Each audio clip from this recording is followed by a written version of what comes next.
राहुरी विधानसभा पोटनिवडणुकीत आता एकूण 7 उमेदवार जे आहेत ते निवडणुकीच्या रिंगणात आहे। आज अर्ज माघार घेण्याचा शेवटचा दिवस होता। कुठेतरी ही निवडणूक जी आहे ती बिनविरोध होण्याची शक्यता वर्तवली जात होती। मात्र आता 7 उमेदवार जे आहे ते निवडणुकीच्या रिंगणात आहे। यामध्ये भाजपकडून अक्षय कर्डिले तर राष्ट्रवादी शरदचंद्र पवार पक्षाकडून गोविंद मोकटे रिंगणात आहे, तर वंचित बहुजन आघाडीकडून नगरसेवक संतोष चोळगे यांच्यासह इतर 4 अपक्ष जे आहेत उमेदवार ते निवडणुकीच्या रिंगणात आहे।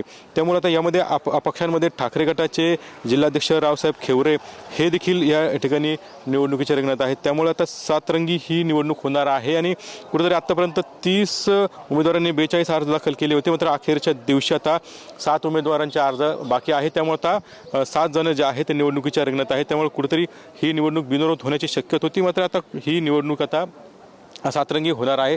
आता एकंदरीत आता प्रचाराला सुरुवात होईल आजपासून आणि कोणते नेते येतात, कशा प्रकारे प्रचार होतो हे पाहणं अत्यंत महत्त्वाचं असणार आहे।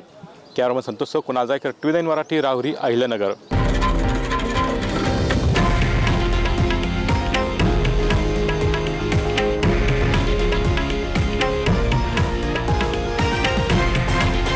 हे आहे देशातील नंबर 1 न्यूज नेटवर्क आणि आपण पाहत आहात TV9 मराठी, एकमेव।